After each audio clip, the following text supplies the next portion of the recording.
जय हिंद साथियों, स्वागत है आपको हमारे चैनल पीसीएस दर्पण पे। देख रहे हैं दोस्तों, यह जो है आज एजुकेशन जो है पीवीटी लिमिटेड का है, प्राइवेट लिमिटेड। ये आज जो है कराएगा आपको एग्जाम पास। और ये किसके लिए हम लोग कर रहे हैं दोस्तों? तो बिहार पुलिस के लिए है, सीट नंबर 1।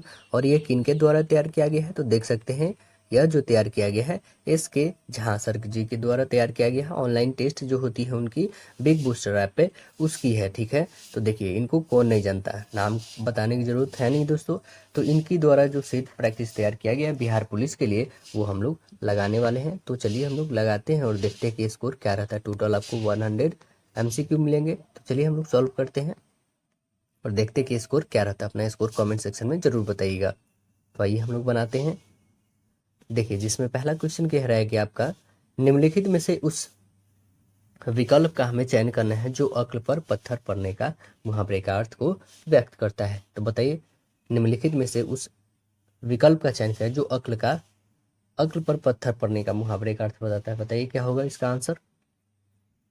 तो आंसर हमारा बनेगा, करेक्ट आंसर, बुद्धि भ्रष्ट हो जाना, है ना। क्या बनेगा? बुद्धि भ्रष्ट हो जाना। तो करेक्ट आंसर हमारा ऑप्शन सी राइट आंसर हो जाएगा।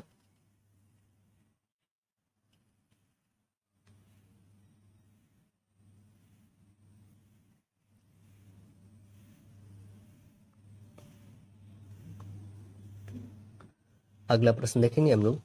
नेक्स्ट प्रश्न बोल रहा है क्या, इसमें हमारे पास दिया है गद्यांश। तो गद्यांश को पढ़ना है, एक न एक तो गद्यांश रहना ही रहना है। आप देख रहे हैं जैसे कि आप लोग के दोस्त या फिर आप लोगों को कोई भी आस पड़ोस से कोई भी एग्जाम जो दे के आया हुआ हाल फिलहाल में, उसमें पूछे होंगे तो गद्यांश तो एक न एक रहा ही रहेगा। तो चलिए हम लोग पढ़ते हैं गद्यांश में क्या है। गद्यांश से जुड़े हुए 5 प्रश्न दिए गए हैं ना। अनुच्छेद को ध्यान से पढ़ना है और प्रत्येक प्रश्न का उत्तर देना है और 4 विकल्प दिए गए हैं, ठीक है। तो चलिए आइए हम लोग पढ़ते हैं क्या है। धर्म और विज्ञान में परंपरा से विरोध माना जाता रहा है। कहा जाता है कि धर्म की उत्पत्ति भय से हुई है और वह तर्कहीन विश्वास पर आश्रित है ना। विज्ञान की उत्पत्ति सत्य के प्रति जिज्ञासा से हुई है और उसे हर बात में तर्क, बुद्धि और प्रमाण की अपेक्षा होती है। धर्म एक जो है शक्तिमान, अनादि और अनंत ईश्वर की कल्पना करके मनुष्य को असहाय कर देता है। विज्ञान ईश्वर जैसी किसी बाह्य संस्था को स्वीकार नहीं करता है। धर्म मनुष्य को आध्यात्मिक बनाता है। विज्ञान का विकास जो है विशुद्ध भौतिकवादी होने में है। परलोक में स्वर्ग का आकर्षण और नरक का भय उत्पन्न करके धर्म मनुष्य से नाना प्रकार के अंधविश्वास पूर्ण कृत्य कराता है। विज्ञान न परलोक में विश्वास करता है और ना ही स्वर्ग ना नरक में। इतने इतने सब विरोधी कथनों के बावजूद धर्म और विज्ञान का गहरा संबंध है। धर्म और विज्ञान एक ही सिक्के के 2 पहलू हैं। दोनों का लक्ष्य सत्य के रूप का जो है उद्घाटन करना है। हाँ, दोनों की प्रणालियां अलग अलग है। यदि सर्वेक्षण किया जाए तो मानव जाति पर जो है आज धर्म के बदले विज्ञान का प्रभुत्व फैला हुआ है। लेखक के अनुसार विज्ञान आश्रित है। किस पे है आश्रित? तो बताइए, यहाँ पे क्वेश्चन आपके बन रहे हैं। मानव जाति पर आज जो है धर्म के बदले विज्ञान का प्रभुत्व फैला हुआ है। तो लेखक के अनुसार विज्ञान आश्रित है। किस पे आश्रित है? तो आप बोलोगे प्रमाण पे आश्रित है। करेक्ट आंसर हमारा राइट आंसर बी बनेगा। अगला बताइए, किनारा का सही पर्यायवाची क्या होगा? किनारा का सही पर्यायवाची, तो आंसर आप बताओगे कगार। राइट आंसर हमारा ऑप्शन डी बनेगा, कगार। अगला प्रश्न बताइएगा, अंग डैश का हिस्सा है। रिक्त स्थान को हमें पूर्ति करना। अंग जो है डैश का हिस्सा है, बताइए। तो करेक्ट आंसर क्या बनेगा हमारा? Right answer option b. अंग जो है अर्थ का हिस्सा है। राइट आंसर बी बनेगा। बताइए, अर्जुन का पर्याय क्या होगा? अर्जुन का जो है पर्याय क्या है? तो आंसर आप बताओगे धनंजय। पर्यायवाची शब्द अर्जुन का क्या होगा? Dhananjay. Correct answer option A बन जाएगा। अगला बताइएगा, जो मोक्ष चाहता हो उसके लिए शब्द क्या होगा? बताइए, जो मोक्ष चाहता हो उसके लिए। तो करेक्ट आंसर बनेगा मुमुक्षु। करेक्ट आंसर ये बनेगा मुमुक्षु। साथ काम करने वाला वाक्यांश के लिए एक शब्द बताना है आपको, क्या होगा उसके लिए? तो आप बोलोगे सहकर्मी। करेक्ट आंसर डी बनेगा, सहकर्मी। अगला बताइएगा, रिक्त स्थान को भरने के लिए जो है उपयुक्त शब्द का चयन करें। चोर के पीछे पुलिस भाग चोर के पुलिस पीछे भागी, डैश उसे पकड़ नहीं पाई। क्या उसे पकड़ नहीं पाई बताइएगा। देखिए यहाँ पे ऑप्शन बेसिस पे है, तो क्या है, डैश उसे पकड़ नहीं पाई। तो आप क्या बोलोगे, परंतु या अभी अन्यथा। तो करेक्ट आंसर हमारा क्या बनेगा, परंतु उसे पकड़ नहीं पाई। आंसर ए बनेगा, इससे जुड़ेगा सेंटेंस परंतु से। अगला बताइएगा। नेक्स्ट क्वेश्चन कह रहा है कि दिए गए 4 वाक्यों में एक वाक्य जो है शुद्ध और 3 अशुद्ध वाक्य को हमें चुनना है। तो आइए हम लोग इसमें चुनते हैं कि कौन इसमें शुद्ध है और कौन 3 अशुद्ध है। तो आपको पहले देखना होगा, एक गीतों की एक गीतों की पुस्तक ला दीजिए, ये पूरी तरह से गलत है। एक गीत की पुस्तक ला दीजिए, ये भी गलत है। अगला है, गीतों की एक पुस्तक ला दीजिए, ये बिल्कुल सही है। यानी कि एक पुस्तक जो है पूरे गीतों का होगा ना कि एक गीत का होगा। तो करेक्ट आंसर यहाँ पे सी बनना है, गीतों की पुस्तकें ला दीजिए, ये भी पूरी तरह से गलत है। यानी आपने देखा 3 गलत निकले, एक सही। करेक्ट आंसर सी हमारा सही है। अगला बताइए, कोस का अनेकार्थक शब्द नहीं है। क्या नहीं है बताओ कोस का। तो आप बोलोगे कि खाली जो है इसका नहीं है। राइट आंसर ये बनेगा खाली। नेक्स्ट देखिए, select the most appropriate synonym of the given word. क्या है हमारे पास, थ्राइव। थ्राइव का हमें बताना है साइनोनिम क्या है। तो इसका साइनोनिम क्या होगा बताइएगा।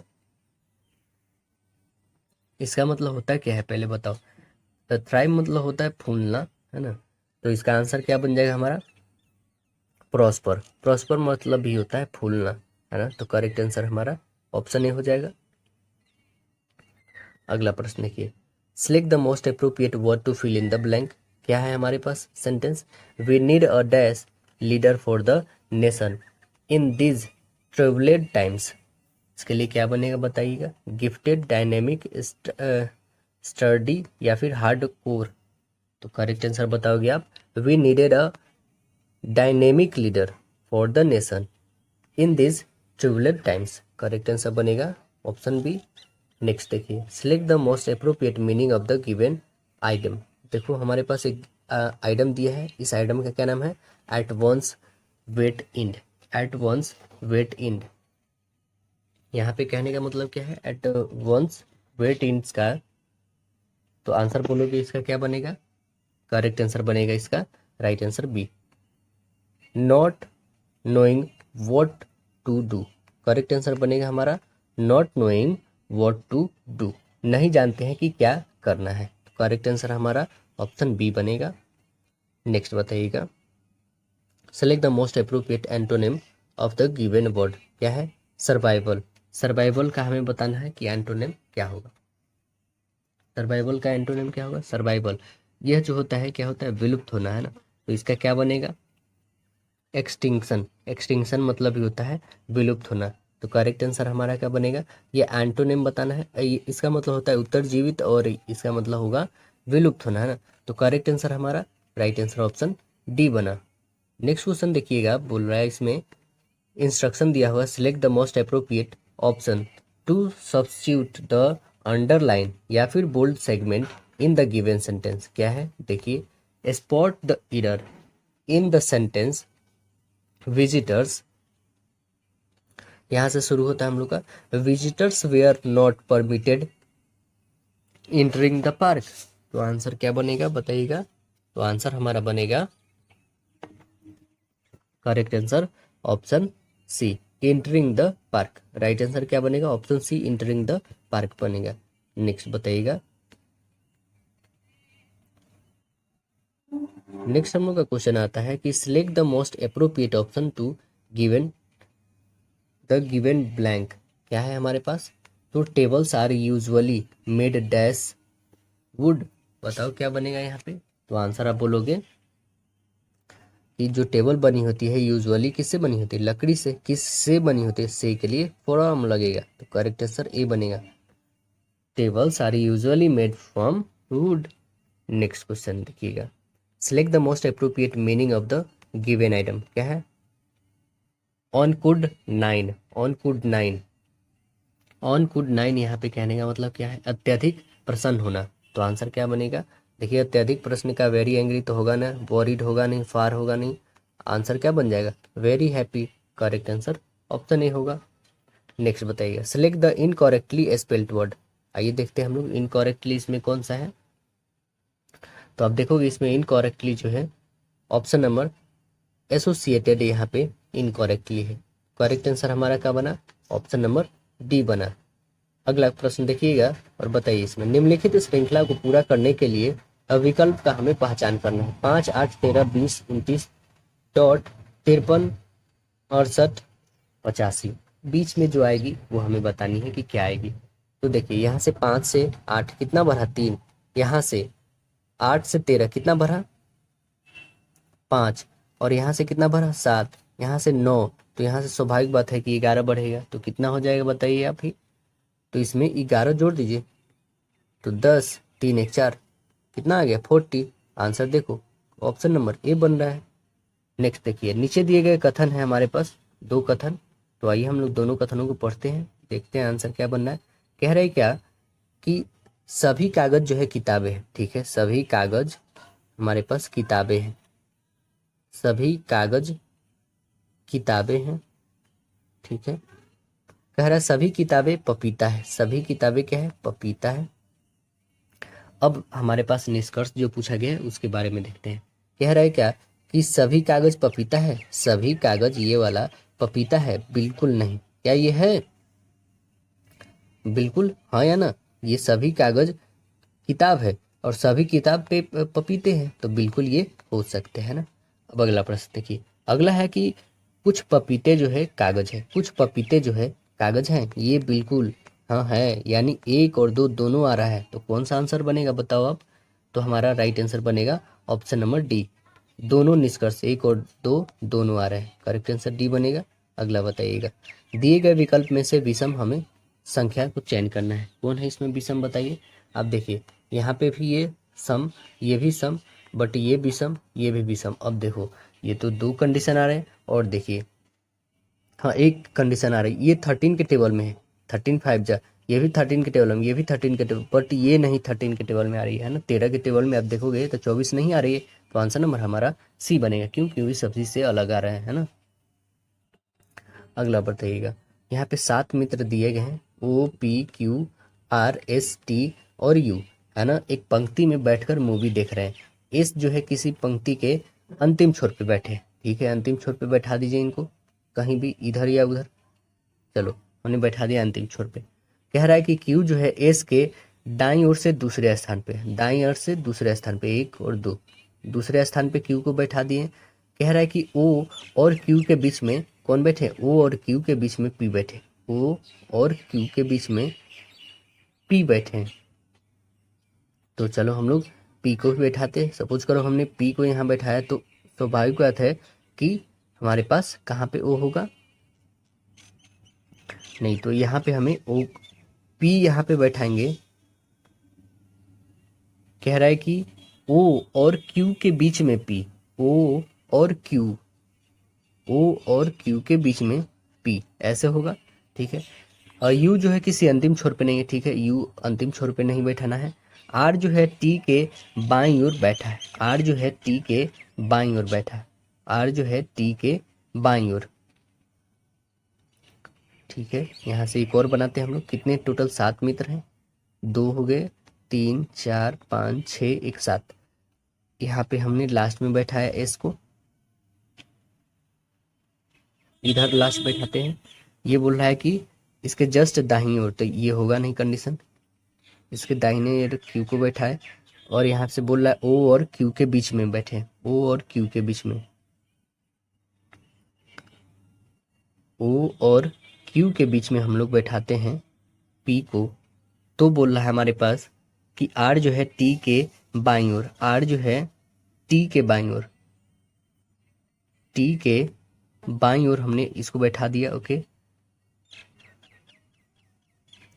अब जो बच गया यहाँ पे कौन बच गया, ओ पी क्यू हो चुका है, आर एस टी, टी एक बच गया यू, तो यू को हमने डाल दिया, वो कोई भी अंतिम छोर पे नहीं है। चल ये जो हमारा कंडीशन बना, बोल रहा है मध्य में कौन है, तो मध्य में कौन है, इधर से 3 देखो, इधर से 3 देखो, बीच में कौन बच रहा है पी, तो करेक्ट आंसर हमारा सी, राइट आंसर सी बन जाएगा। अगला बताइए, कह रहा है कि विकल्प दिया गया है हमारा, चयन करना है और एक्स की आकृति जो है अंकित है उसमें घुमाने की आपको अनुमति नहीं है। तो आइए देखते हैं हम लोग क्वेश्चन में क्या बताया गया है। देखिए यही है आपके पास क्वेश्चन, ये दिया गया है, ठीक है, और ये बताना है कि इसमें है कि इसमें है कि इसमें है कि इसमें है, ये फिगर जो है किससे रिलेटेड है बताइए। देखिए और बताइए आंसर क्या बनेगा आपका। तो आप देखोगे तो ये किस में मिल रही है, तो आंसर क्या बनेगा आपका, करेक्ट आंसर ऑप्शन ए बन जाएगा, है ना। देख रहे हैं ना, इसमें ए में आ रही है। नेक्स्ट क्वेश्चन देखिएगा, कह रहा है कि साइन 30 और कॉस 30 माइनस tan 45 का मान क्या होगा आपको बताना है। तो चलिए हम लोग इसका निकालते हैं, इसका वैल्यू क्या हो जाएगा। देखिए यहाँ पे हमारे पास दे रखा है क्या, साइन 30, इसकी वैल्यू होती क्या है। यदि आपको नहीं आती होगी तो बहुत ही सिंपल है इसका निकालने का तरीका, ठीक है, ऐसे आप निकाल सकते हो 3/4 और 4/4। देखिए इसको रूट ओवर करना है, बस एक साइन का याद रहेगा तो आप सारे निकाल सकते हो। इसका वैल्यू आप काटोगे तो 0, इसको करोगे तो 1/2, इसको करोगे तो कितनी आ जाएगी, तो इसका आ जाएगा 1/√2 आ जाएगी, और इसको करोगे आप तो √3/2 होगी, और इसे करोगे तो 1। अब देखो ये है आपकी साइन 0, ये है साइन 30 की वैल्यू, और ये है साइन 45, और ये है साइन 60, और ये है साइन 90 की वैल्यू, ठीक है। तो हमें पूछा है साइन 30 की वैल्यू, साइन 30 की वैल्यू 1/2, कॉस 30 की वैल्यू, कॉस 30 की वैल्यू जस्ट अपोजिट होती है, ये वाली इधर ये वाली इधर, यानी कॉस 30 की वैल्यू ये हो जाएगी √3/2। तो आइए हम लोग बनाते हैं 1/2 प्लस √3/2, है ना, माइनस tan 45 की 1 होती है, ओके। तो चलो यहाँ पे हम लोग बनाते हैं, एलसीएम लोगे तो कितनी हो जाएगी, इसका 2 हो जाएगा एलसीएम, यहाँ पे 1 रखेंगे प्लस √3 और ये करेंगे तो -2 और +1 तो कितनी हो जाएगी, √3 -1 होगी बाई 2। देखो √3 -1 कौन सी है, √3 -1/2, ऑप्शन नंबर आपकी 1 दिख रही होगी, तो करेक्ट आंसर ए बन जाएगा। अगला बताइएगा, कह रहा है क्या कि 2 साइकिल सवार जो है एक्स और वाई एक ही समय पर ए से चलना शुरू करते हैं ना, क्रमशः 6 किलोमीटर प्रति घंटा और 8 किलोमीटर प्रति घंटा गति से बी की ओर जाते हैं। यात्रा के दौरान 15 मिनट के लिए जो है रुकने के बावजूद जो है वाई एक्स की तुलना में 10 मिनट पहले पहुंचता है। तो ए और बी के बीच के स्थान की दूरी हमें बताना है कि क्या होगा। तो चलिए ए और बी के बीच की दूरी को हम लोग फाइंड करते हैं कि कितना आएगा। तो हम मान लेते हैं यहाँ पे क्या है कि एक्स की दूरी, एक्स का जो है दूरी वो कितनी है, एक्स जो द्वारा तय किया गया स्पीड जो है वो कैसे है, तो 6 किलोमीटर प्रति घंटा है, ठीक है। और वाई द्वारा, तो वाई को देखोगे तो 8 किलोमीटर प्रति घंटा की रफ्तार से जाता है, ओके। अब हम गति के अनुपात को देखेंगे, तो गति के अनुपात क्या होगा, 6/8 होगी। अब इसे आप काटोगे और तो 3/4 हो जाएगी, यहाँ पे लिखो 3/4। अब समय का अनुपात क्या हो जाएगा, जस्ट इसका अपोजिट, ये तो स्पीड की थी, और टाइम के अपोजिट जस्ट इसके अपोजिट होती, 4/3 हो जाएगी। समय का अंतर कितना हो जाएगा, 4 में से 3 घटा दो, तो एक यूनिट जो आया है हमारा, ये किसके बराबर है, तो एक यूनिट जो है हमारे पास यह 10 और प्लस 15, यही ना 10 मिनट और 15 मिनट रुकने के बावजूद भी 10 मिनट पहले पहुंचता है, तो दोनों को ऐड करेंगे तो 25 मिनट जो आ रही है, 25 मिनट एक यूनिट के बराबर है हमारा, ठीक है।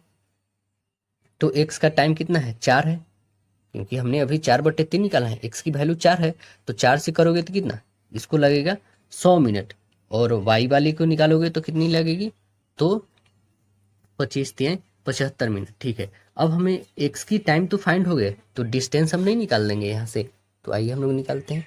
टाइम हमारे पास एक्स वाले पता है, ठीक है, 100 है, तो डिस्टेंस इक्वल क्या होता है, स्पीड इंटू टाइम होता है ना, स्पीड इंटू टाइम। तो हमारे पास 6 किलोमीटर प्रति घंटा की रफ्तार दे रखा है, और गुणने करना है 100/60। काटिए इसको, 0 से 0, इसको काटिए 6 से 1 टाइम में, यानी कितना आ गया, 10 किलोमीटर। आंसर हमारा option number D correct answer हो गया। नेक्स्ट बताइएगा, पूछा गया है क्या कि a की पावर 4 प्लस 1/a की पावर 4 इक्वल 50 दे रखा है, ए बड़ा है किससे, 0 से, तो ए क्यूब प्लस 1 ए क्यूब का वैल्यू हमें बताना है कि क्या होगा। तो आइए यहाँ पे हम लोग बना के देखते हैं कि इसकी वैल्यू क्या हो जाएगी। पहले तो जो इतना दिया है वो लिखेंगे ही लिखेंगे। क्या ये 4 दिया है तो इसे हम लोग 2 लिख सकते हैं क्या, ए स्क्वायर प्लस 1/a², इतना तो कर ही सकते हैं, ठीक है। तो ये 50 और प्लस 2 के रूट ओवर हो जाएंगे, यानी सीधे कह सकते हो 52 रूट ओवर में, यानी इसे लिख सकते हो 2√13, इतना लिख सकते हैं हम लोग। अब देखो इसको वो a/a² लिख सकते हैं, ठीक है। इसे हम लोग क्या लिखेंगे फिर, 2√13 प्लस 2, इतना लिखेंगे। इक्वल में इसे बोल सकते हैं हम लोग √2√13 प्लस 1, इतना लिख सकते हैं। तो ए क्यूब प्लस 1/a³ की वैल्यू हो जाएगी कितनी, तो 2 रूट में है हमारा √13 प्लस 1 की whole cube minus 3 into √2 into √13 plus 1, ये होगी हमारे पास। ओके, अब इसे सॉल्व करोगे आगे तो क्या आएगी आपके पास, तो आपके पास आएगी 2√13 प्लस 1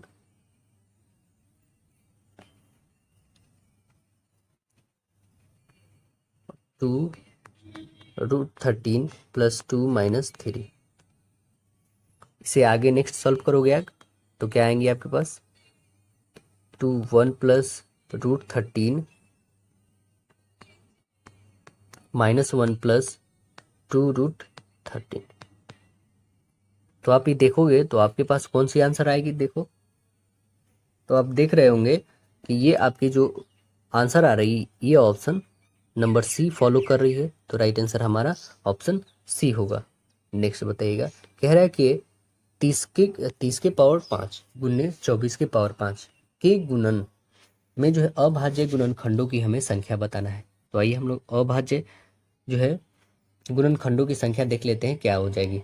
तो क्या आप इसे 30 को ऐसे लिख सकते हैं क्या, 2 गुने 3, 3 दूना 6, 6 पच्चे 30, इतना लिख सकते हैं, सभी के पावर 5 होगा,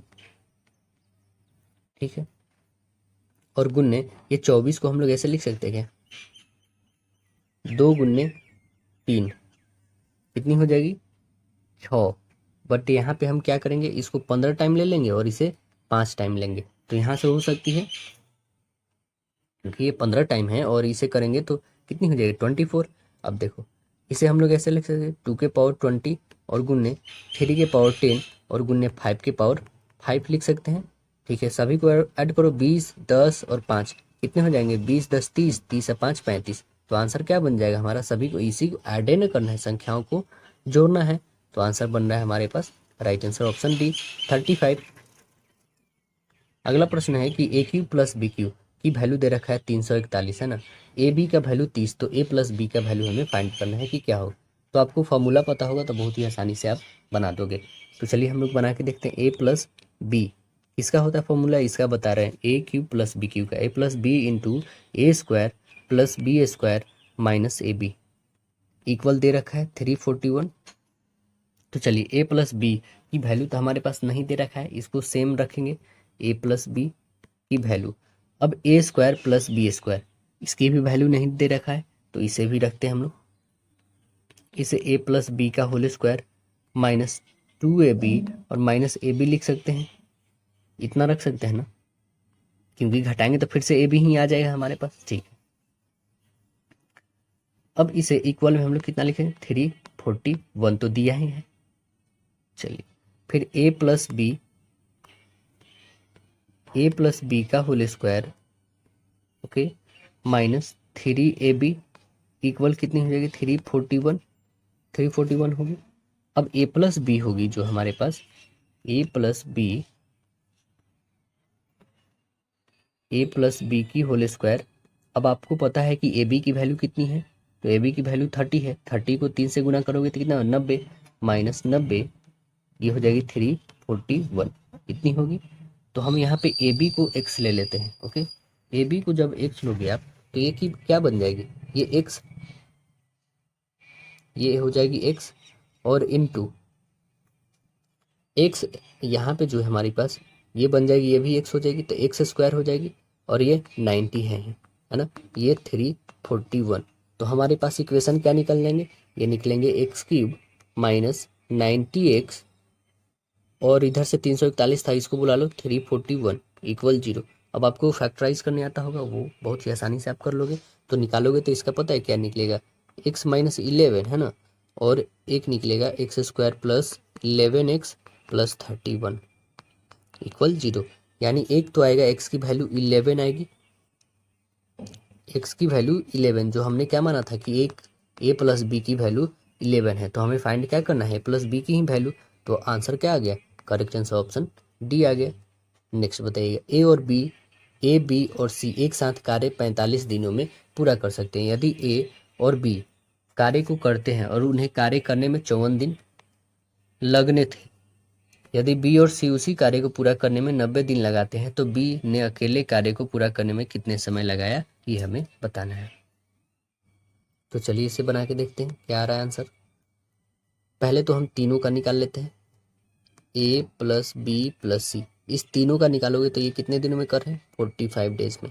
ओके, फिर ए प्लस बी, ये कितने दिन में, प्लस है सभी के बीच में, हमने ज़्यादा स्पेस ना होने के कारण ऐसे रखा, ठीक है ना, सभी के बीच में प्लस आपको बताते रहे हैं, प्लस है, ठीक है।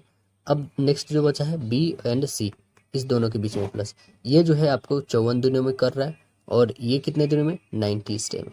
तो तीनों का एलसीएम कितना हो जाएगा, 270 होगा ना। ये 270 आया तो ये कितने टाइम में, 3 टाइम्स में, ये कितने 5 टाइम्स में, और ये 6 टाइम में आया, ठीक है। तो हमें फाइंड करना है किसकी, बी की वैल्यू। जो बी की वैल्यू फाइंड करनी है तो टोटल तो लेना होगा 270 पहले। अब जो 270 है उसमें क्या क्या रखना होगा, 3 प्लस 5 तो रखना होगा, उसमें से घटा देना होगा 6। ये बी सी और ए बी, इसमें से आप ए बी सी घटा दोगे तो क्या निकल जाएगी आपकी, बी, स्वाभाविक बात है निकल जाएगी। तो हम घटाते हैं, 5 3 8 में से 6 घटा दोगे तो 2, यानी 270/2। काटो इसको, 1 3 और 5, 135 दिन जो है उसे लगेगी। तो करेक्ट आंसर हमारा राइट आंसर डी बन जाएगा। अगला बताइए, कह रहा है कि ये 13,824 सेंटीमीटर क्यूब आयतन वाले एक ठोस घन को जो है समान आयतन वाले 8 घनों में काटा जाता है। तो मूल घन के पृष्ठीय क्षेत्रफल तथा 3 छोटे घनों के पृष्ठीय क्षेत्रफल के कुल योग का अनुपात क्या होगा, ये हमें बताना है। तो चलिए हम लोग निकाल के देखते हैं इसकी क्या हो जाएगी। जो 13,824 है ये पता है किसकी है, पहले तो ये पता होना चाहिए, ये 24 का होल क्यूब है, ठीक है। 24 का 3 टाइम्स मल्टीपल करोगे तो ये आती है। तो इसका एरिया हमारे साइड तो निकल चुकी, क्या साइड इसका 24, क्योंकि इसकी वॉल्यूम जो होती है ये ए क्यूब होती है, तो हमारे पास वॉल्यूम दे रखा है ये, और ये क्यूब आ जाएगी यानी 24, तो हमारे पास साइड आ चुका है। साइड कितना आ गया है, साइड 24। साइड जब 24 आ गया तो क्या एरिया नहीं फाइंड कर लेंगे, तो एरिया जो होती है 6 इंटू साइड का होल स्क्वायर। तो साइड कितनी है 24, 6 गुने 24 का होल स्क्वायर रख दो, ठीक है। 24 का होल स्क्वायर कितने होते हैं, 576 गुने 6, ठीक है। इतना हम रख दी, इसे मल्टीपल कर दो, कितनी हो जाएगी, ये आ जाएगी 3456 मीटर स्क्वायर आ जाएगी। एरिया स्क्वायर में 3456 याद रखेंगे, पहले हमारा क्या है 34 और 56। अब कह रहा है क्या कि हमें मूल पृष्ठ क्षेत्रफल तथा नए जो हमने 8 घन में से बनाया है उसके लिए, तो उसके लिए क्या हो जाएगा बताइएगा। वहां पे 8 के लिए बोल रहा है तो 13,824 को सीधे से डिवाइड कर दो, कितने से, 8 से काट दो, तो 8 से काटोगे तो कितना आ जाएगा 1728। जो 1728 है ये किसका क्यूब आता है, तो 12 का क्यूब आता है, यानी नया वाला भी निकल चुका 12। अब इसका एरिया निकाल दो तो कितना होगा, 6 गुने 12 का होल स्क्वायर यानी 144। 6 गुने 144 करोगे तो 2592 आ रहा है, 2592 और 3456 दोनों का रेशियो फाइंड कर दो। तो आप दोनों को रेशियो को फाइंड करोगे तो आपके पास 4:3 के रेशियो में आएंगे, काटोगे तो आंसर हमारा कौन मैच कर रहा है, ऑप्शन नंबर सी। कह रहा है क्या कि एक स्कूल में लड़कों और लड़कियों का अनुपात दे रखा है, कितना है 27 और 23 का है, कितना है 27 और 23 का, ठीक है। ये हमारे पास क्या है, लड़के बॉयज है और ये गर्ल है, यदि लड़के और लड़कियों की संख्या का अंतर कितना है, 200 है। दोनों के बीच का डिफरेंस कितना है, 4। 4 बराबर कितना है, 200। काटो 4 पच्चे 20, यानी कि 1 बराबर 50 है। तो लड़कों की संख्या हमें बताना है। लड़के कितने हैं, टोटल 27 है। इसमें कर दो 27 से मल्टीपल, कितने हो जाएगा, 5 सत्ते 35 और 5 दूना 10 और 3 13, यानी 1350 जो आ गए, क्या लड़के आ गए। तो देखिए ऑप्शन में 1350 क्या है, बिल्कुल ए नंबर ही है हमारा। तो राइट आंसर ऑप्शन ए बन गया। अगला बताइए, 13 सेंटीमीटर त्रिज्या एक वृत्त में है ना, और एक जीवा इसके केंद्र में 12 सेंटीमीटर की दूरी पे है, तो जीवा की लंबाई कितनी होगी, ये हमें बतानी है। यहाँ पे एक वृत्त हमने बनाया, ओके। ये बता रहा है क्या, 13 सेंटीमीटर त्रिज्या है, यहाँ से ये त्रिज्या 13 है। एक जीवा जो है केंद्र से 12 सेंटीमीटर दूरी पे है, ठीक है। ये जीवा हो गई हमारी, ये हमने बाहर ऐसे इसको नहीं रखिएगा। ये जीवा जो है 12 सेंटीमीटर, ठीक है, ये 12 हो गई। अब हमें बताना है कि जीवा की लंबाई कितनी है। केंद्र से एक जीवा उसके केंद्र से 12 सेंटीमीटर दूर, अच्छा यहाँ से डिस्टेंस, जो केंद्र से डिस्टेंस बता रहा है कि जीवा की डिस्टेंस 12 है, ये वाली 12 है। तो हमें ये फाइंड करना है कि ये जीवा टोटल लंबी कितनी है। तो आप खुद देखो कि एक वृत्त में हमारे पास यहाँ पे एक जीवा है, ये हमारा ऐसे दे रखा है, ये दे रखा है 12, ठीक है। तो ये वाली फाइंड करनी है हमें कि कितनी है, और ये 13 दे रखा है। तो क्या ये हमारे पास बाई पाइथागोरस रूल से नहीं निकाल लोगे आप कि ये 13 ये 12, तो इसका ट्रिपलेज क्या होगा, बिल्कुल निकालो। हाइपोटेनस दे रखा है परपेंडिकुलर, तो आप बेस निकाल लोगे। तो आइए निकाल लेते हैं हम लोग। 169 13 का होल स्क्वायर होता है 144 होता है, 12 का घटा दो तो घटेगा तो कितना हो जाएगा, 5, और ये 2 25, 25 का क्या होता है 5, तो ये हमारे पास 5 निकला है। कितना का वैल्यू निकला है, तो आप बताओगे कि ये जो 5 जो वैल्यू निकला है बस इतना का निकला है, ये 5 इतना। तो सेम ये भी 5 होगा इधर, तो 5 और 5 10, यानी करेक्ट आंसर ऑप्शन ए हो जाएगा, 10 सेंटीमीटर। नेक्स्ट क्वेश्चन हमारा कि 20% तथा 12% की दो क्रमिक छूट के बाद जो है एक वस्तु कितना में मिलता है, 16,896 रुपया में बेच देता है। तो वस्तु का अंकित मूल्य हमें बताना है कि कितना होगा। तो आइए हम लोग वस्तु का अंकित मूल्य फाइंड करते हैं कि कितना हो जाएगा। अब देखोगे कितना में बेच रहा है, 16,896 में, ठीक है। कितना पे, तो हमें नहीं पता कि कितना अंकित मूल्य है। 20% पहले छूट देता है, यानी 80 बट्टे 100। फिर कितना कर रहा है, 12%, यानी 88% बट्टे 100। चलिए अब इसे काट दीजिए, जो काटिएगा आपके पास आंसर आएगा। तो इसको आप काटोगे तो आंसर पता है आपके पास कितनी आ जाएगी। इसको काटोगे आप तो पूरे आपके 24,000 टाइम्स में कट जाएंगे, है ना। ये जीरो जाके इधर मल्टीपल हो जाएगा, तो राइट आंसर हमारा ऑप्शन डी हो जाएगा। नेक्स्ट बताइए, निम्नलिखित में से किसने कहा है कि इतिहास वर्ग संघर्ष की कहानी है, कौन कहे बताइएगा। तो आंसर क्या बोलोगे आप, आंसर बनेगा आपका कार्ल मार्क्स बोले हैं, राइट आंसर डी। अगला बताइए, आज़ाद हिंद फौज का प्रधान कार्यालय जो है कहाँ पर स्थित था, कहाँ पर स्थित था। तो आंसर बोलेंगे रंगून, म्यांमार में पड़ता है, करेक्ट आंसर बी। म्यांमार का पुराना नाम है रंगून। अगला बताइए, ड्रेकॉन ड्रेकॉन ने ड्रेकॉन के कानून किस सभ्यता से संबंधित है, किस सभ्यता से है। तो आंसर बोलेंगे आप ग्रीस यूनान की सभ्यता से, करेक्ट आंसर बी बनेगा। अगला प्रश्न बताइए, यूरोप में सामंतवाद के पतन का प्रमुख कारण क्या था, इसका प्रमुख कारण बताइएगा। तो प्रमुख कारण है चर्च एवं सामंतों के मध्य जो है अंतर विरोध करना, राइट आंसर ऑप्शन सी बनेगा। प्रथम विश्व युद्ध का तत्कालिक कारण क्या था, प्रथम विश्व युद्ध का तत्कालिक कारण बताइएगा। तो फर्डिनेंड की जो है सेराजावो में हत्या हुई थी, ये जो प्रथम विश्व युद्ध की तत्कालिक कारण थी, जो कब से कब तक चला था, 14 से 18 तक चला था। अगला है द्वितीय विश्व युद्ध का तत्कालिक कारण बता दीजिए फिर। आंसर क्या बोलोगे आप, तो आंसर बोलेंगे राइट आंसर डी, पोलैंड पर जर्मनी का आक्रमण, करेक्ट आंसर डी बनेगा। अगला बताइए, नेपोलियन संहिता 1804 का क्या विषय है, नेपोलियन संहिता 1804 का क्या ये विषय है। तो आंसर बताइएगा कानून में समानता, करेक्ट आंसर ये बनेगा कानून में समानता। निम्नलिखित में से कौन सा यूरोप में जो है सामंतवाद के उदय का प्रमुख कारण था, क्या कारण था बताइए। तो आप बोलोगे रोमन साम्राज्य के पतन के बाद जो है बर्बर राज्य की स्थापना। Correct answer, right answer option b होगा। नेक्स्ट क्वेश्चन देखिएगा, निम्नलिखित में से कौन सा कथन सही है ये बताना है। क्षेत्रफल की दृष्टि से भारत का सबसे बड़ा राज्य उत्तर प्रदेश है। क्षेत्रफल की दृष्टि से सबसे बड़ा राजस्थान है ना, तो यहीं पे ये पहला गलत हो गया। दूसरा, राजस्थान भारत का वह राज्य है जिसकी जनसंख्या भारत के अन्य सभी राज्यों में सबसे अधिक है। सबसे ज्यादा जनसंख्या जो है उत्तर प्रदेश में है ना, तो ये भी गलत हो गया। यानी करेक्ट आंसर हमारा क्या बना, ना तो एक और ना ही दो। राइट आंसर हमारा ऑप्शन डी बन गया। अगला प्रश्न देखिए, कह रहा है कि धारणीय कृषि है ना, सस्टेनेबल एग्रीकल्चर का अर्थ क्या है। का अर्थ बताइएगा। तो अर्थ बोलोगे आप कि इसका अर्थ है भूमि का इस प्रकार प्रयोग कि उसकी गुणवत्ता जो है अक्षुण्ण बनी रहे। तो करेक्ट आंसर हमारा राइट आंसर सी बनेगा। नेक्स्ट बताइए, राज्य में जो है नलकूपों से सबसे अधिक सिंचाई किस जिले में किया जाता है, बताना है। बिहार के किस जिले में किया जाता है। तो आंसर बोलोगे आप भोजपुर में सबसे ज्यादा किया जाता है। आंसर सी बनेगा भोजपुर। बताइए किन हवाओं को जो है रोरिंग फोर्टीज के नाम से जाना जाता है। रोरिंग फोर्टीज के नाम से किन हवाओं को जानते हैं। तो आंसर बताओगे पश्चिमी हवाएं को। आंसर डी बनेगा पश्चिमी हवाएं। फिजी की राजधानी कौन सी है बताइए। फिजी की राजधानी कौन सी है। तो आंसर बोलोगे आप फिजी की राजधानी सुआ है। करेक्ट आंसर ये बनेगा फिजी की राजधानी सुआ।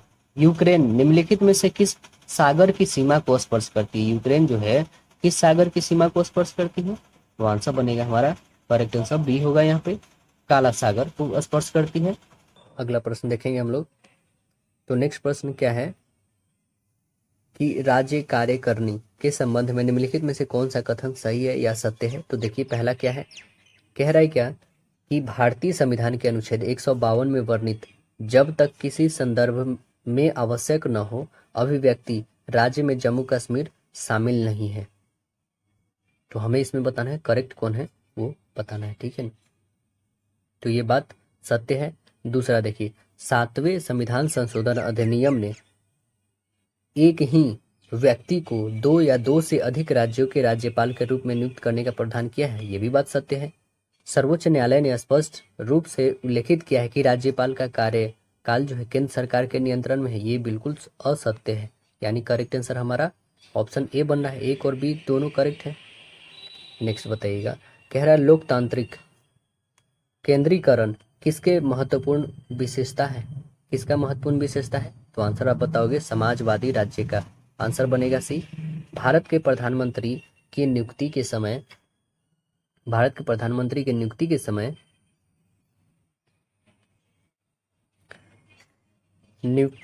समय क्या किया जाता है दोस्तों। जरूरी नहीं कि वह संसद के दोनों सदनों में एक का जो है आवश्यक हो। इसका ऑप्शन है आपके पास कि जरूरी नहीं है कि वह जो है संसद के दोनों सदनों में से एक का आवश्यक रूप से सदस्य हो, परंतु उसे जो है 6 माह के अंदर आवश्यक रूप से दोनों में से एक सदन का सदस्य होना चाहिए, है ना। मतलब प्रधानमंत्री की जो नियुक्ति होती है वो जरूरी नहीं कि संसद के दोनों सदनों में से एक में से आवश्यक रूप में से हो, बट उन्हें जो है 6 माह के अंदर में किसी न किसी संसद के सदन के जो है सदस्य होना पड़ेगा, है ना, तभी वो जाके बन पाएंगे। तो करेक्ट आंसर हमारा ए बनेगा यहाँ पे। नेक्स्ट देखिएगा, निम्नलिखित में से कौन जो है भारत का रक्षा सेवाओं से संबंधित सभी मामलों के लिए संसद के प्रति जो है सीधे जवाबदेह है। तो कौन है बताइएगा। तो आप आंसर बोलोगे कि राइट आंसर ए रक्षा मंत्री। नेक्स्ट बताइए, भारत का कार्यकारिणी निम्नलिखित के प्रति जो है प्रत्यक्ष रूप से उत्तरदायी होता है। प्रत्यक्ष रूप से उत्तरदायी होता है विधानमंडल। राइट आंसर डी बनेगा विधानमंडल। राज्य विधानसभा के निर्वाचन का संचालन करता है। कौन करते हैं। तो आंसर बताओगे आप राज्य निर्वाचन आयोग। राइट आंसर बी बनेगा राज्य निर्वाचन आयोग। अगला बताइए, निम्नलिखित में से कौन सा मद जो है भारत के संविधान की समवर्ती सूची में है। कौन है बताइएगा। तो आंसर बोलोगे आप जनसंख्या नियंत्रण और परिवार नियोजन। राइट आंसर ए बनेगा जनसंख्या नियंत्रण और परिवार नियोजन। अगला बताइए, क्षेत्रीय परिषदों का सृजन है। क्षेत्रीय परिषदों का सृजन है किसके द्वारा होता है। तो आंसर बोलोगे आप राइट आंसर सी संसदीय कानून के द्वारा। आंसर सी बनेगा। व्यापक की शर्तें जो है स्थिति टर्म ऑफ ट्रेड डैश के संदर्भ में करती है, किसके संदर्भ में करती है? तो आइए देखते हैं हम लोग। तो आप बताओगे कि निर्यात कीमतों और आयात कीमतों के बीच के अनुपात। तो आंसर ए बन जाएगा हमारा। नेक्स्ट देखिए, निम्नलिखित में से किसका जो है सही मिलान किया गया है? किसका सही मिलान है बताइएगा। तो आप बताइएगा बॉम्बे स्टॉक एक्सचेंज जो है सेंसेक्स बताती है, तो करेक्ट आंसर हमारा ए बनेगा। निम्नलिखित में से किस कारक ने 1960 के दशक में भारत में जो है पंचवर्षीय योजना को बाधित किया था? तो वह कौन सा कारक है बताइएगा। तो आइए देख लेते हैं हम लोग कौन सा कारक था। चलिए बताइए इसमें कौन सा कारक था। तो आंसर बताओगे आप। राइट आंसर डी, सूखा, मुद्रा अवमूलन, मूल्य वृद्धि और भारत पाकिस्तान का संघर्ष। तो राइट आंसर हमारा डी बनेगा। भारत के भुगतान संतुलन को किसके द्वारा ठीक किया जा सकता है? किसके द्वारा ठीक किया जा सकता है? तो आप बोलोगे कि ये सभी के द्वारा, मुद्रा अवमूलन, प्रबल निर्यात संवर्धन और आयात प्रतिस्थापन। तो राइट आंसर हमारा ऑप्शन डी बनेगा।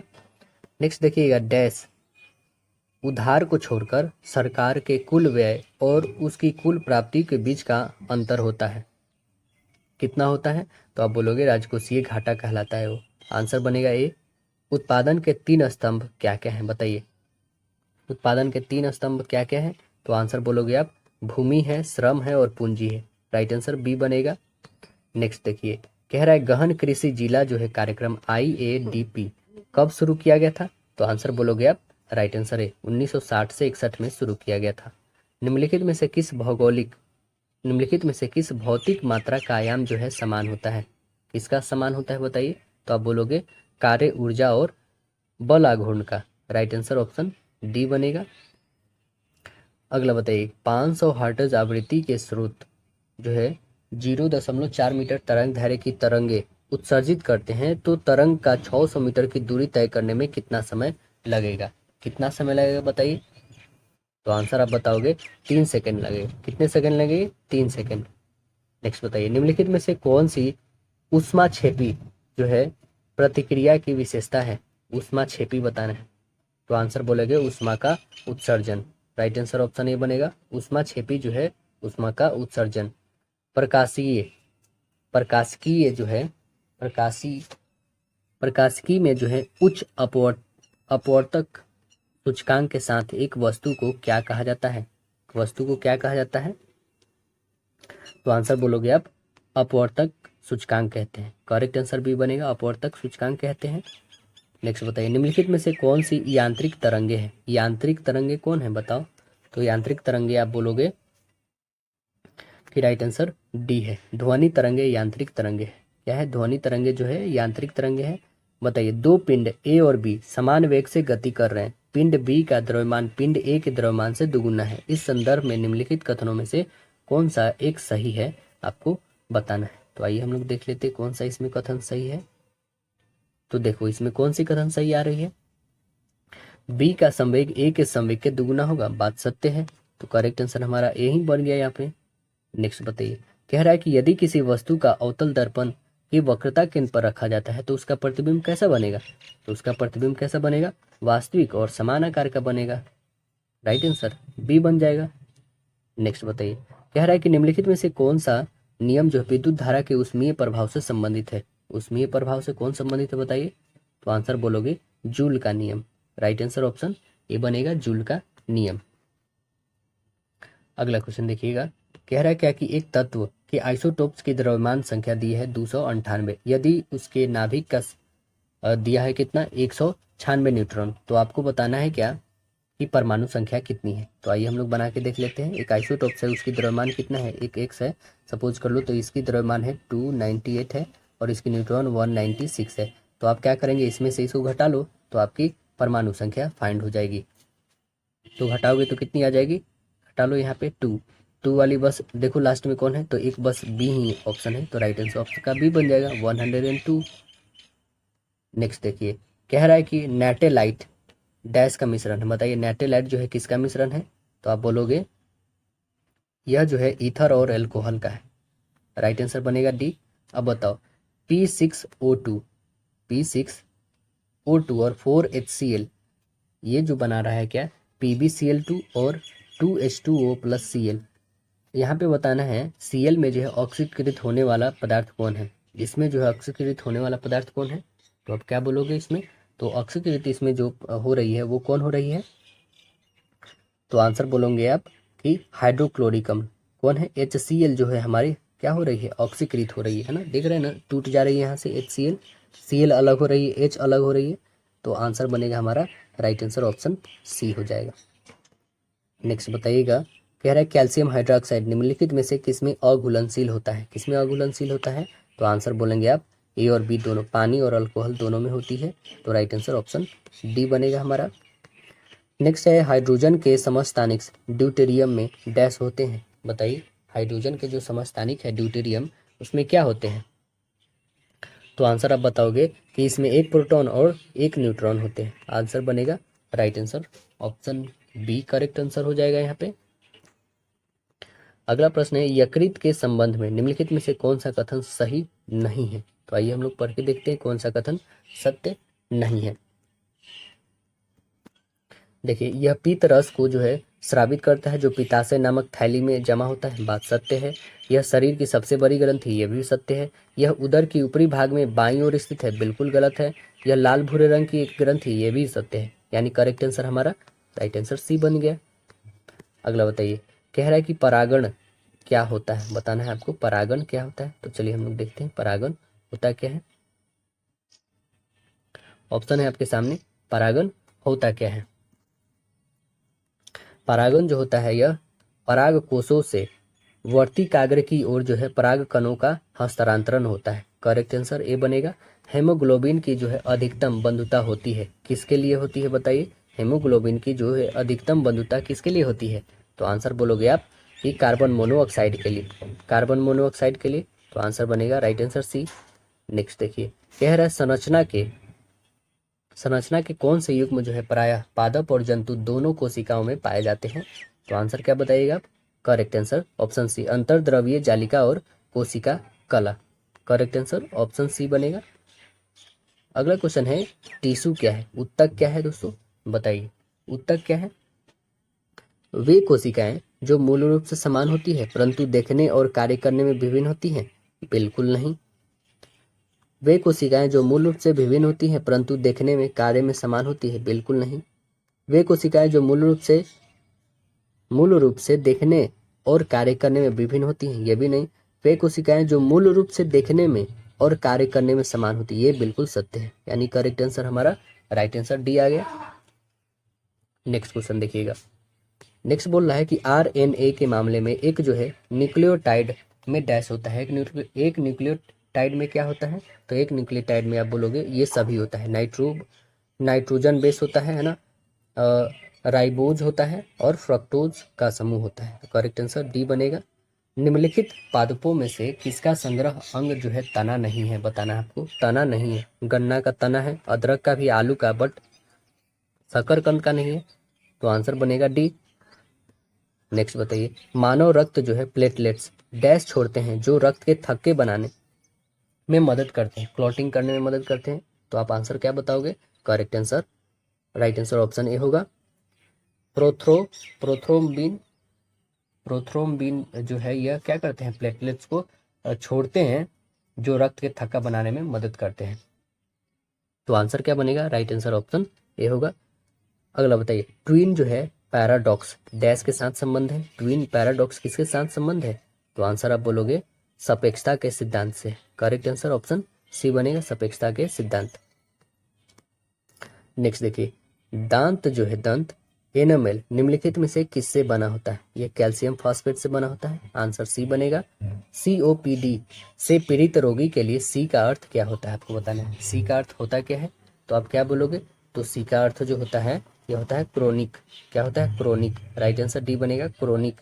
अगला बताइए, निम्नलिखित में से कौन सा तत्व जो है हड्डी में नहीं होता है, हड्डी में कौन नहीं होता है बताइएगा, तो हड्डी में आप क्या बोलोगे, देखिए हड्डी में क्या कौन सा तत्व नहीं पाया जाता है, तो कैल्शियम पाया जाता है, कार्बन भी पाया जाता है, आयरन नहीं पाया जाता, फास्फेट भी पाया जाता है, फास्फोरस भी, तो आंसर क्या बना, राइट आंसर ऑप्शन सी। अगला देखिए, भारत में प्रसिद्ध जो है मार्शल आर्ट रूपों में से एक जो है मर्दानी खेल निम्नलिखित में से किस भारतीय राज्य से संबंधित है? तो कौन से राज्य से संबंधित है बताइए? तो आंसर बोलोगे आप महाराष्ट्र से। राइट आंसर ऑप्शन सी, मर्दानी खेल महाराष्ट्र से है। अर्चना कामत जो है किस खेल से जुड़ी है? अर्चना जो है कामत किस खेल से जुड़ी हुई है? तो आंसर आप बताओगे कि ये table tennis. Right answer option c होगा। आरबीएल बैंक का जो है कॉरपोरेट कार्यालय कहाँ स्थित है? आरबीएल बैंक का कॉरपोरेट कार्यालय कहाँ पर है? तो यह है मुंबई। आंसर बनेगा डी, मुंबई है। अगला बताइए, man in white a book of cricket पुस्तक के लेखक कौन है? Man in white a book of cricket पुस्तक के लेखक कौन है? तो आंसर आप बोलोगे मुकुल केशवन। मुकुल केशवन है। आंसर बनेगा ये मुकुल केशवन। भारत में जो है जय हिंद पुल, भारत में जय हिंद ब्रिज कहाँ पर स्थित है? बताइए जय हिंद ब्रिज कहाँ है? तो आंसर बोलोगे आप कोलकाता में है। जय हिंद ब्रिज कहाँ पे है? कोलकाता। राइट आंसर सी होगा। बांग्ला त्योहार निम्नलिखित में से किस जनजाति के द्वारा मनाया जाता है? वांगला त्योहार जो है किस जनजाति के द्वारा मनाया जाता है? तो आंसर आप बताओगे कि राइट आंसर ऑप्शन ए, गारो जनजाति के द्वारा मनाया जाता है वांगला। हाल ही में भारत और किस देश ने आतंकवाद से निपटने के लिए संयुक्त कार्य समिति में 6ठी बैठक किया है? तो कौन कौन देश के है भारत और कौन देश बताइए? ऑप्शन आपके सामने है, कनाडा, सिंगापुर, जापान या इनमें से कोई नहीं। तो आंसर क्या बताइएगा? Correct answer option c, Japan और भारत के बीच में। अगला बताइए, हाल ही में मुख्यमंत्री निजुत मोइना योजना किसने शुरू किया है? तो कौन शुरू किए हैं? आंसर बोलोगे आप कि असम सरकार ने। राइट आंसर ए बनेगा, असम ने। हाल ही में कहाँ अंतर्राष्ट्रीय पर्यटन मेला आयोजन किया जाएगा? कहाँ पे बताइए किया जाएगा पर्यटन मेला? तो आंसर बताओगे आप करेक्ट आंसर ए, काठमांडू, नेपाल में किया जाएगा। हाल ही में T20 में दूसरे सबसे तेज 100 विकेट लेने वाले गेंदबाज कौन बने हैं? 100 विकेट लेने वाले गेंदबाज। तो आंसर क्या बनेगा आपका? Right answer option Sandeep Lamichhane. Answer बनेगा बी, संदीप लक्ष्मीमाने बनेंगे। नेक्स्ट बताइएगा, हाल ही में भूमिगत कोयला जो है गैसीकरण के लिए भारत की पहली पायलट परियोजना कहाँ से शुरू की गई है? बताइए कहाँ पे शुरू की गई है? तो आंसर बोलोगे आप झारखंड में। कहाँ पे शुरू की गई है? झारखंड। हाल ही में ब्रिक्स गेम्स 2024 भारत के कुल कितने पदक जीते हैं? ब्रिक्स में जो है भारत ने कुल कितने पदक जीते हैं? तो ब्रिक्स में आप बताओगे कि भारत ने कुल 29 पदक जीते हैं। राइट आंसर बी बनेगा, टोटल 29 पदक। लास्ट क्वेश्चन है हम लोग का कि हाल ही में किसे नाटो के अगले महासचिव के रूप में नियुक्त किया गया है? नाटो के महासचिव कौन नियुक्त हुए हैं? तो आंसर बनेगा right answer b, Mark Rutte. कौन बने हैं? Mark Rutte, option number b. तो आशा है दोस्तों वीडियो पसंद आएगा, हमारे चैनल पर जुड़े रहिए, फिर नेक्स्ट हम लोग सेट प्रैक्टिस लेके आएंगे। ठीक है, जब तक के लिए धन्यवाद।